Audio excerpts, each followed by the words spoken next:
Vocês voltaram, hein? Tem alguma obrigação, não? Bem, quero agradecer novamente essa oportunidade, a presença do chefe Salomão aqui, do chefe do departamento. Ontem, a introdução dessa semana versou sobre o poder do eurocentrismo e a dificuldade de estabelecer um pensamento crítico na América Latina. Também versou sobre a dificuldade de pensar criticamente a América Latina, o fato de pensar sobre a realidade latino-americana. Porque todos os dias, sobretudo na universidade, a universidade tem essa imensa capacidade de seduzir a imaginação dos alunos e o tempo dos professores para os temas irrelevantes, para os temas que não têm conexão com a realidade brasileira.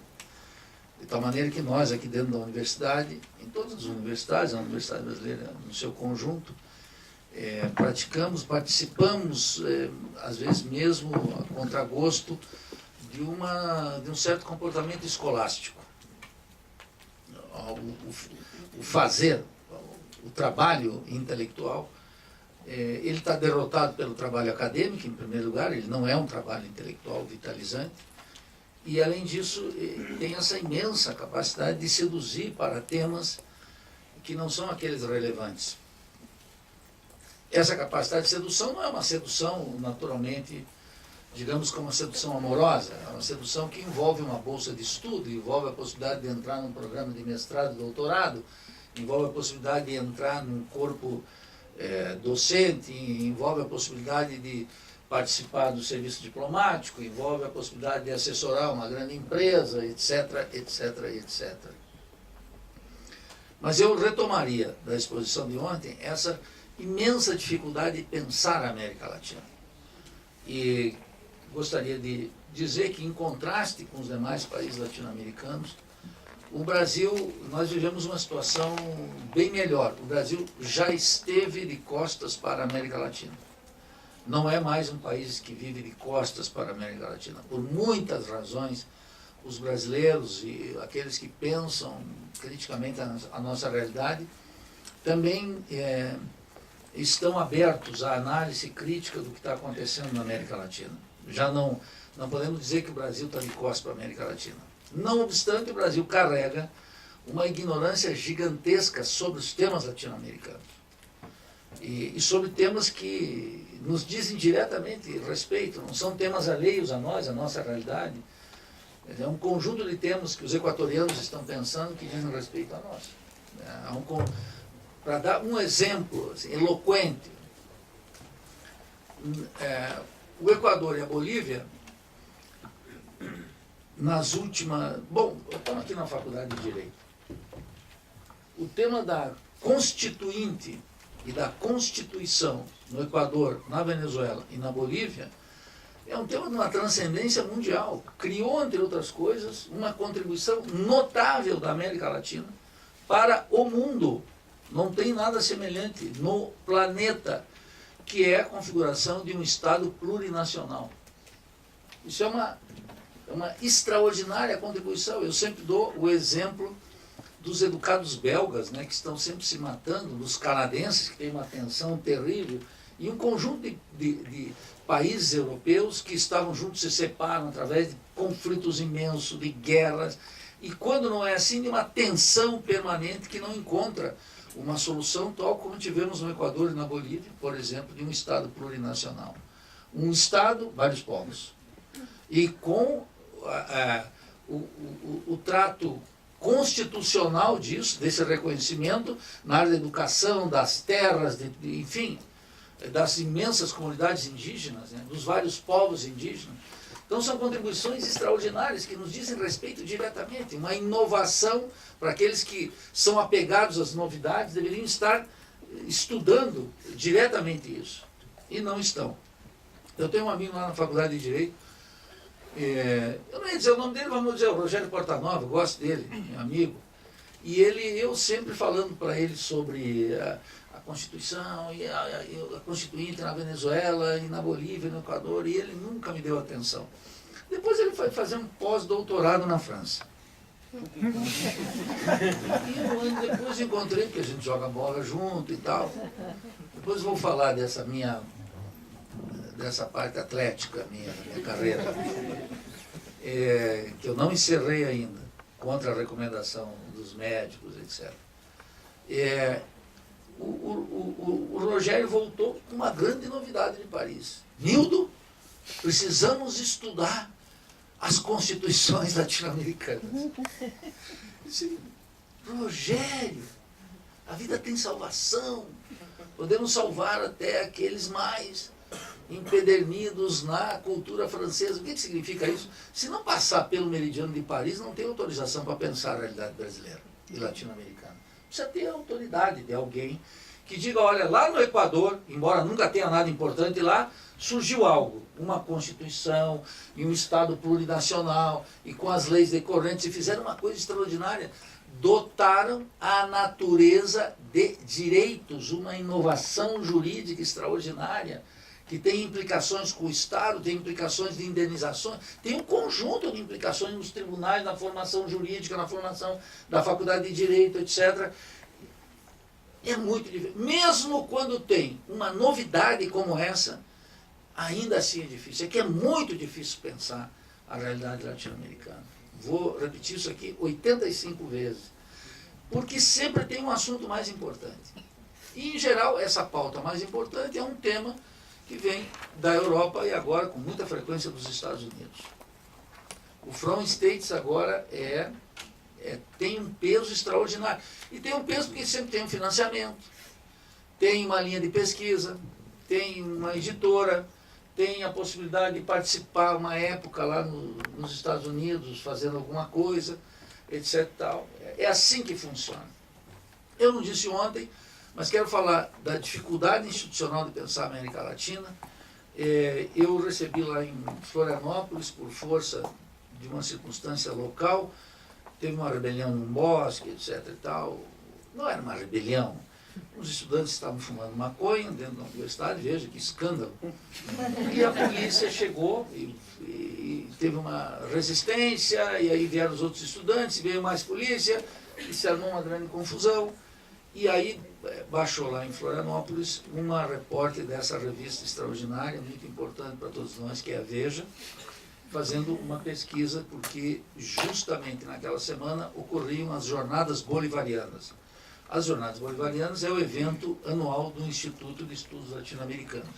Demorou, a partir da terceira, quarta edição, as pessoas já entenderam que a Jornada Bolivariana não era um comitê eleitoral para apoiar o Hugo Chávez, de tal maneira que começaram a ver que vinham pesquisadores dos Estados Unidos, que a gente sempre traz, e de todos os países latino-americanos para discutir temas específicos. Esse ano será, o tema da jornada é a reforma de Córdoba de 1918, essa grande rebelião estudantil que criou os temas da Universidade Moderna, a autonomia, o fim da cátedra, todas essas discussões foram colocadas pelos estudantes em 1918 sobre o impacto do governo de Irigoyen na Argentina. E então ela me perguntava sobre algumas coisas que pareciam a ela muito curiosas. E eu relato isso para mostrar como é difícil, a despeito da intenção dessa revista seríssima e científica que é a Veja, como é difícil pensar a América Latina. A primeira pergunta da repórter foi, não era, devia ter 30, 32 anos, não era precisamente uma neófita, mas também não tinha larga experiência, digamos assim. Ela achava uma coincidência muito grande entre a revolta do Bosque e a Jornada Bolivariana. Aí eu mostrei para ela que todos os cartazes da edição anteriores ocorriam no mesmo mês, então que não havia nenhuma armação. Segundo, ela dizia que achava muito, realmente, quando ela viu os cartazes, viu as datas, que eram sempre ou em abril ou em maio, ela não se rendeu e disse imediatamente, mas é muito estranho essa ideia bolivariana de fazer uma pátria grande. Aí eu peguei o artigo 1º da Constituição Brasileira, na sua, eu acho que é na disposição transitória que está lá, não é disposição transitória, é o último item está aqui? Aqui eu vou ler. Vamos ler. Estamos na Faculdade de Direito, vamos improvisar. Vamos ler no primeiro item, no parágrafo, é um parágrafo, os fundamentais, etc., diz o seguinte, no parágrafo único, artigo 4º da Magna Carta, ela achava muito estranho essa ideologia bolivariana. E eu dizia, muito estranho, tá bom, não coincidiu, mas é muito estranho essa ideologia bolivariana. E então eu recorri à Constituição e li para ela. Parágrafo único do artigo 4, que é o artigo 4, é aquele que rege as relações internacionais e estabelece os princípios que orientam as relações internacionais do Brasil. E no parágrafo 1 diz o seguinte, a República Federativa do Brasil buscará a integração econômica, política, social e cultural dos povos da América Latina, visando a formação de uma comunidade latino-americana de nações.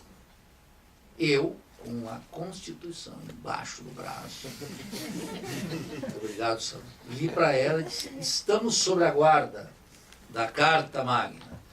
E então ela, já golpeada, mas ainda forte, voltou e me disse, mas é muito estranho um instituto latino-americano. E eu disse para ela, mas realmente nisso tu está muito certo. Agora tu pegou um tema que é muito estranho, um instituto aqui na Universidade Brasileira dedicado aos estudos latino-americanos. E peguei uma pastinha que eu sempre tenho ali, porque as perguntas são sempre as mesmas. Parece repórter entrevistando o jogador, né? Sempre a mesma pergunta. Os jogadores estão fartos de responder. Eu peguei e falei assim, realmente é muito estranho que aqui tenha um instituto discutindo a América Latina.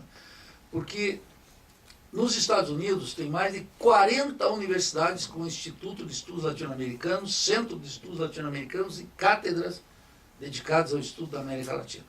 Na Europa, existem mais de 60 institutos de estudos latino-americanos, centros de estudos latino-americanos e cátedras latino-americanas discutindo a realidade latino-americana.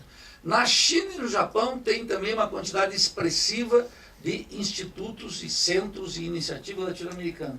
E aqui no Brasil só tem um instituto, isso é uma coisa realmente que deve ser motivo de estudo, preocupação, porque nós, curiosamente, estamos na América Latina. Vivemos aqui. E os empresários precisam de estudos latino-americanos, os sindicatos precisam de estudos latino-americanos, os professores, os estudantes, as associações de lá, todo mundo precisa estudar, e nós não temos quem estude. Isso, mais do que a minha pequena revanche contra essa repórter da Veja, que eu não sei, não lembro o nome, mas se eu lembrasse, diria. A matéria, naturalmente, não saiu. E eu, só por ofício, mandei um e-mail para ela na segunda-feira, perguntando o que aconteceu. E ela disse, olha, professor, realmente não saiu, a pauta foi vencida, sabe como é o jornalismo e tal. Eu falei, eu sei como é o jornalismo. Eu conto isso para dizer como é difícil pensar a América Latina, e mais ainda pensar de maneira sistemática, né? Abraçar como um projeto de vida, como um projeto intelectual que vai orientar a graduação, o mestrado, doutorado, pós-doutorado, a vida, e quando se aposentar vai continuar indo para a Praça da República pregar sobre a América Latina, sobre Simão Bolívar e sobre tudo demais. É muito difícil. Mas eu quero já dizer que nós estamos numa situação bem diferente de 15, 20 anos atrás, que isso era muito raro. Agora, existe uma demanda social, vamos chamar assim, uma reivindicação de todo mundo. Quando eu coloco os empresários aqui, não é para fazer média, porque vocês sabem que eu penso sobre a raça. Mas eu quero dizer o seguinte, tem uma demanda concreta, os empresários precisam de que o atraso em pensar na América Latina, inclusive ele é um atraso em relação ao que os setores da burguesia precisam estudar várias dessas coisas. O sistema bancário, o latifúndio, as confederações precisam saber o que está correndo no Paraguai. Como é que você acha que dá a expansão da plantação de soja brasileira no Paraguai? Os caras têm que saber como é que é, buscar assessores, demandar estudos, etc. Bom, esse antecedente é importante porque nós, para pensar a economia latino-americana, e essa exposição chama-se Os Limites da Consciência Burguesa na Periferia Latino-Americana, o estruturalismo cepalino e sua importância para a América Latina. Guarda relação com o seguinte: nós sempre tivemos, a despeito dessa tradição na América Latina, intelectuais muito potentes, pensando a América Latina, pensando a economia, pensando o Estado, pensando nas classes sociais, pensando a cultura, sempre tivemos.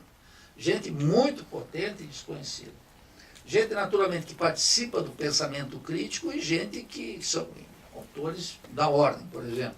Se vocês pegarem na Argentina um Alberdi, ele é da tradição, chamemos assim, liberal, mas ninguém escreveu aqueles 20 tomos, 22 tomos das obras completas dele nas coxas. Assim, foi um trabalho sistemático de análise da sociedade argentina e isso no século XIX, né, é um escritor proeminente, é um sujeito imensamente culto, um sujeito que faz parte do establishment argentino, mas pensa sobre a qual você tem que se debruçar também para pegar algumas coisas.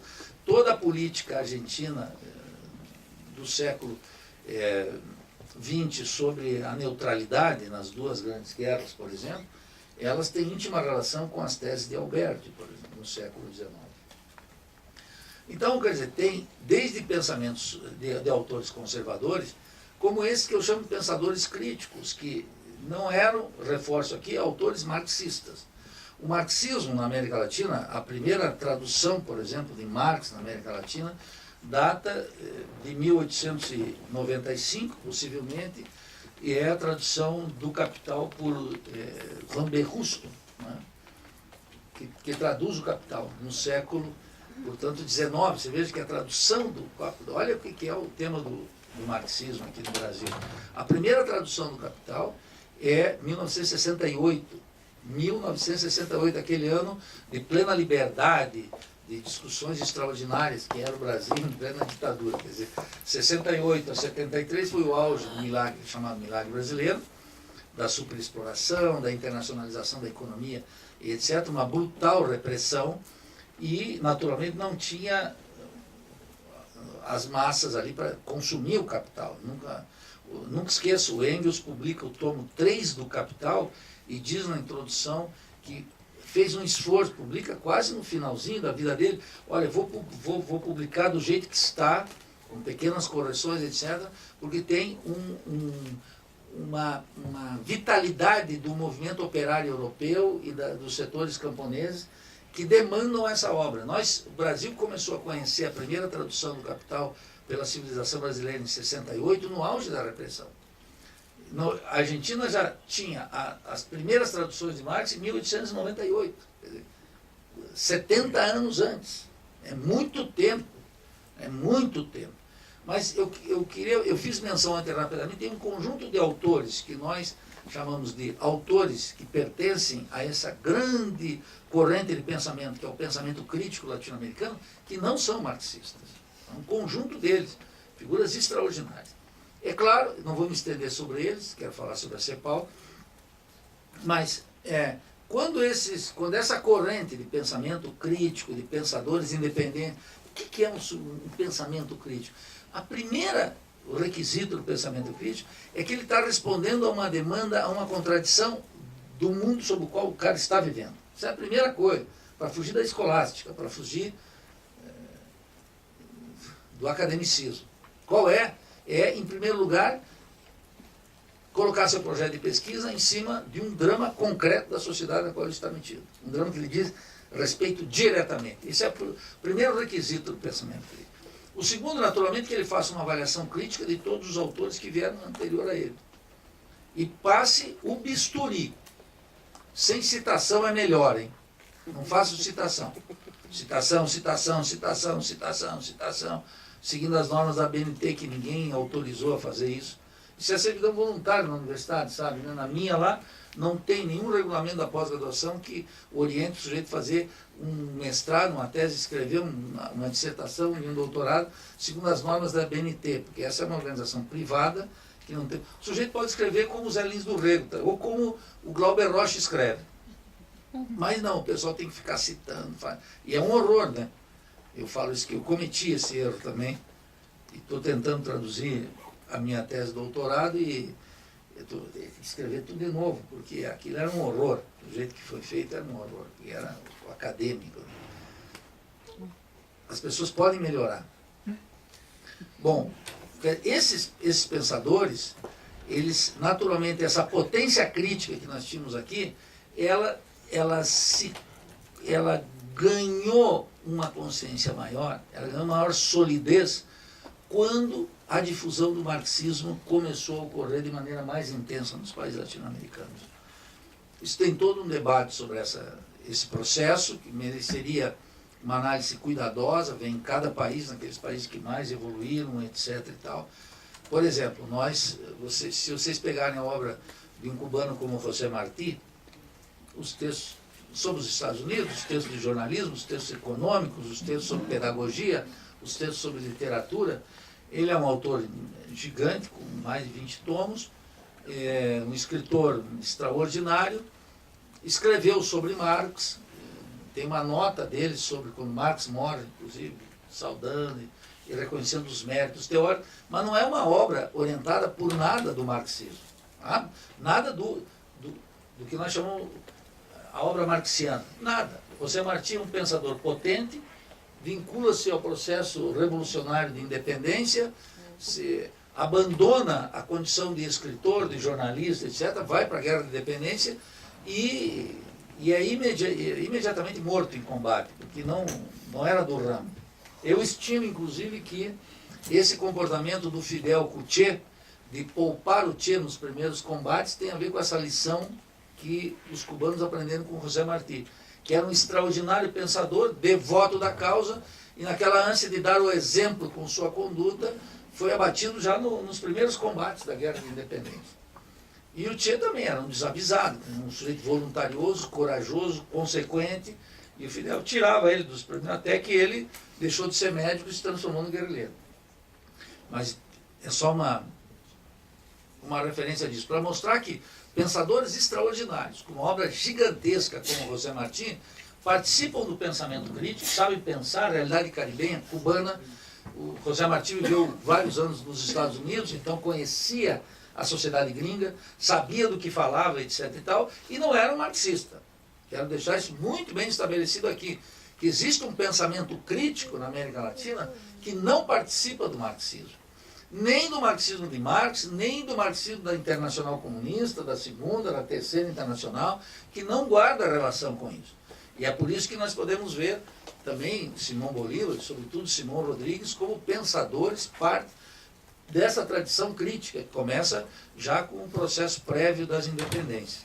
É claro, quando isso ocorre esse amálgama com o marxismo, começam a surgir escritores da talla de um José Carlos Mariátegui, no Peru, que faz uma obra extraordinária sobre o que? O trabalho mais conhecido dele, os 7 ensaios de interpretação da realidade peruana, que é um ensaio magnífico que coloca no centro da transformação peruana, não o proletariado industrial, mas os indígenas. E faz uma análise sobre a sociedade, sobre a literatura, sobre o Estado, sobre a ocupação espacial, sobre a cultura gigantesca. É um ensaio cujos méritos estão bem reconhecidos. Agora, ele tem um conjunto de outros trabalhos, em, por exemplo, vivendo na Europa, como viveu, em Paris, em particular, junto com César Vallejo, né, outro grande poeta, escritor e comunista peruano, também contemporâneo de Mariátegui. Ele, por exemplo, Mariátegui estabeleceu lá, nos anos 30, que a América Latina fazia parte de uma periferia. Lançou isso. A América Latina faz parte de uma periferia. E a América Latina cumpre uma função tal como, por exemplo, a Inglaterra montou na Europa um centro industrial com uma periferia agrícola. O Mariátegui já está colocando lá, ele já percebe, por exemplo, na análise da Europa e da América Latina, um sistema centro-periferia, que vai ser fundamental no esquema de interpretação cepalino. Percebe? Mas o Mariátegui mesmo não fundou uma escola latino-americana de economia política. Esses comentários que eu estou fazendo aqui são necessários para estabelecer claramente as exigências de uma escola latino-americana, que é o que nós vamos tratar hoje aqui, que é o estruturalismo cepalino. Essa escola é o máximo da consciência burguesa possível num país periférico. Como consciência burguesa, como projeto, é claro, todo mundo conhece isso como o projeto da industrialização. Existiu gente antes, o Simonsen, no Brasil, escreveu sobre isso. Teve muita gente que escreveu sobre isso na América Latina. Alberti escreveu sobre isso, um monte de gente escreveu sobre a necessidade de industrializar. Como muita gente escreveu criticamente sobre isso, e o sistema centro-periferia que já existia na década de 10, de 20, de 30, desde sempre. Porém, como uma escola organizada, a Comissão Econômica para a América Latina estabelece por primeira vez para nós latino-americanos uma escola de pensamento. Isso é muito importante. A CEPAL é, como vocês sabem, um organismo da ONU. E, portanto, nada tem, em princípio, de revolucionário. A Organização das Nações Unidas criaram várias comissões econômicas, Comissão Econômica para a África, Comissão Econômica para... E a Comissão Econômica que vingou com estudos fortes, etc., foi a CEPAL, na América Latina. O Celso Furtado, que não é um marxista, já quase me esbugalhei hoje lá, pela manhã, com o centro acadêmico aqui do direito, discutindo isso. Porque sempre aparece um marxista citando o Celso Furtado como se o Celso Furtado fosse um... Não é um marxista. Não, isso tampouco quer dizer que o Celso Furtado não presta. Isso quer dizer apenas que ele não é um marxista. E fez um livro indispensável, que é o Formação, que é um livro de leitura obrigatória para quem é e para quem não é marxista. Para quem não é analfabeto no Brasil, tem que ler o Formação. Bom, o Celso Furtado conta, naquela trilogia dele sobre a fantasia organizada, conta como foi absolutamente indispensável para a consolidação da CEPAL a força de Getúlio Vargas. Por quê? Eu estou dando esse antecedente, não para contar uma historinha. Porque mesmo sendo um órgão da ONU, os Estados Unidos jogaram um peso extraordinário para que a CEPAL não vingasse. Percebe? Os Estados Unidos não queriam a vigência da CEPAL, não queriam a organização da CEPAL, cuja sede está lá em Santiago, no Chile. Nunca quiseram. E nunca quiseram por quê? Porque os Estados Unidos irradiam para todo o mundo, especialmente para o continente latino-americano, que eles consideram uma área estratégica para o seu domínio global. Ninguém deve usar essa metáfora de pátio traseiro, porque como diz o Marx, a linguagem é consciência prática. Quando a gente fala em pátio traseiro, parece uma coisa que não tem importância. A América Latina é de vital importância para o domínio dos Estados Unidos e a expansão imperialista que faz no mundo. De vital importância. Desde força de trabalho até abastecimento de petróleo, até controle de matérias-primas vitais, até reservas estratégicas. A América Latina é decisiva para o imperialismo estadunidense. Não é uma aventurinha qualquer. Isso aí não é uma coisa que ele pode substituir. Existe um conjunto de matérias-primas que só saem daqui. Não é? Então, os Estados Unidos jogou um peso enorme contra a Constituição da CEPAL. E é muito importante reconhecer, faz Celso Furtado, o peso de Getúlio Vargas para que a CEPAL existisse, para que nós tivéssemos, então, um pensamento econômico latino-americano. Essa CEPAL, ela nascia também sob um impulso muito importante, que foi a crise de 29. Eu queria sublinhar isso, porque nós estamos vivendo um momento que podemos aprender com o que ocorreu com a crise de 29. O que acontece? Até 29, no Brasil, vingava aquela concepção, que era a concepção dos 4 santões aqui de São Paulo, do latifúndio brasileiro, que é a vocação agrícola do país. Isso que eu agitei ontem aqui, vou repetir todos os dias, o bordão da Globo, a propaganda da Globo. Né? O agro é tech, o agro é pop, o agro é tudo. O agro é a riqueza do Brasil. que coloca o senso popular numa condição anterior aos ensinamentos de Adam Smith. A Globo nos devolveu, nós estamos voltando a um período pré-30 nas instituições, fim da Seguridade Social, etc. A Globo, não contente, ela radicaliza como sempre, e ela já está nos devolvendo para um período pré-Adam Smith. Eu quero dizer isso porque Adam Smith já é um sujeito. Antes dele tinham outros, né? Richard Cantillon, outros caras que... Andrew Smith, que era... Aí tem as razões pelas quais surge essa figura. Mas já antes dele tinha gente que tinha matado a charada. E mostra que a riqueza de um país está vinculada à divisão social do trabalho e à produção manufatureira. É aí. Não existe outra lição depois da economia política. Então, pode plantar cebola, frango, vaca, soja, etc., que isso aí não vai dar nunca riqueza no Brasil. Isso aí vai colocar o Brasil numa posição, na divisão internacional do trabalho, numa posição subalterna, numa posição que os países centrais não querem.